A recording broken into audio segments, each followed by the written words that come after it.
So this is step 5. This is the biggest chapter of my book, and also the chapter that I'm the most passionate about. Now, this is property management. Property management has some facets to it that I really want you to understand. I need for you to be open just for a few minutes to just take this concept in. But I always tell people, and I always tell my teams, and I always tell the other property managers that I meet, come from a place of realizing that you control the quality of life of all the people that are living in your property or living in your apartment complexes.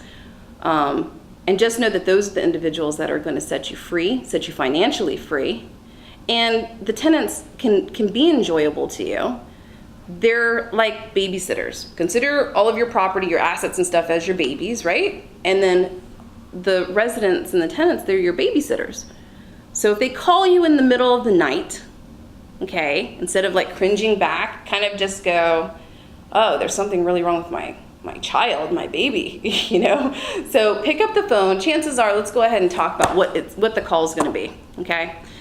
So normally it's going to be a backup, like a sewer thing, something burst or something like that. And just so you know, out of all the years I've been doing this, it doesn't happen that often, guys. And some of the people will say, I don't want to do property management. I don't want to do this. I don't want to do that because of that phone call in the middle of the night. It doesn't happen that often. And I'm sorry, but I would trade out $1 million, you know, in profits and in wealth to take a couple phone calls in the middle of the night. Come on, let's look at the big picture here and the big concept of things. Don't let that fear get in the way.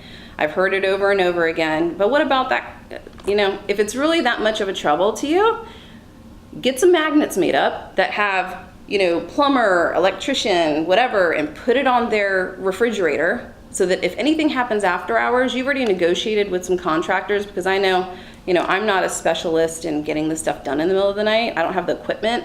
So just know that if that really bothers you, you know, I prefer you handhold, you know, tenants through this, especially in the middle of the night, because if they're flooding out, it's really traumatic for them. But at least give them instructions of who to call so that someone else can take care of that for you. But just, again, it doesn't really happen that often. But in the property management sector, I want you to really think about coming from that perspective of things, that, you know, your tenants are the biggest players on your team. You determine how well they play, and you also determine how well they live. And they're the ones that are going to get you financially free once again. They're the ones that pay for your car, they pay for your home, they pay for all of this stuff, and they're the ones that are going to send you into retirement very early. Now, what I do ask of people is, once you have learned and you've taken these steps, these 5, if you do have tenants that are interested in taking those steps for themselves, do it.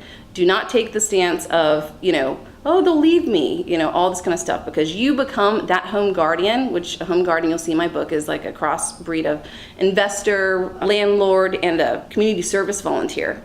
Just know the moment you do that, your place will forever be full. You'll have more people trying to get in versus the amount that you can convert out. I really wish that more would, you know, take that step and take that action. But you know, people have free will. But if you do come across those people, give them a break, let them be your apprentice, you know, help them out a little bit, give them some side work that you might have. I've had a couple of people come to me about this, and I want you to kind of just take it for what it is. If you think you can implement it, great. If you can't implement it, understandable. So it's one of those things where you just think about. But here's the thing. If you have a tenant, a lot of them, if you're doing, you know, apartment complexes, or if you end up having, you know, 20 some odd houses or 5 houses, whatever, there are going to be times that you have side contracts where you've purchased another property, and that property needs to be painted, it needs to be cleaned, it needs to be mowed, you know, it needs to be hauled out. Something happens with those pieces of property. I would much rather you keep the money in the family instead of using, you know, yellow page people, that kind of thing. Find out what the skills are of your tenants, because half of them, if not, you know, many of them at least, they've got their own small businesses. So it's better to give them those contracts, keep the money in the family, you know, or if they're interested in real estate, you find out, because they're around it all the time, and, you know, everyone kind of wants to have a home one day. let them apprentice you. Work alongside them, work with them. And that way you've got another person that's interested in real estate. They're your resident, they're your tenant, they could be a friend, whichever. But especially if they're paying rent to you and you have side contracts, and let's say that they lost a job or something, or they've got side stuff, kick it over to them. If you've got other friends that have other work too, promote your residents and their skill sets and help them be prosperous, because that's also going to make sure that your rent gets paid, but it's also going to help them get stronger. It's also going to, just make you feel better for doing something like that and helping them out. Because honestly, if anyone needs your help the most, those are probably the people that you want to help. At least that was the opinion I got, out of doing this on a massive scale. And tell you what, whenever your residents are actually doing some of the work, or if they go into a property or an REO and they want to do the cleaning, the painting, and you end up paying them money, then they have money to put down for their deposit, they can't really complain about the paint job, can they? They can't really complain about, the cleaning, because they were the ones that did it.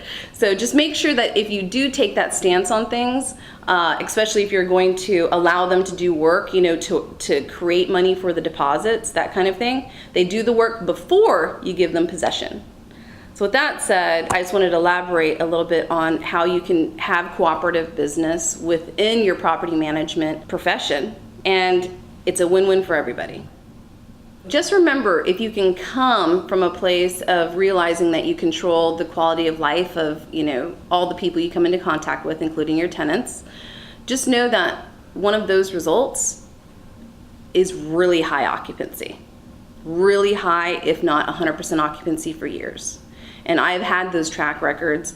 How do I know this? Because I've got the statistics on it. I have it done. I've done it before. And just make sure that if you take these steps and follow it, you'll get the same results.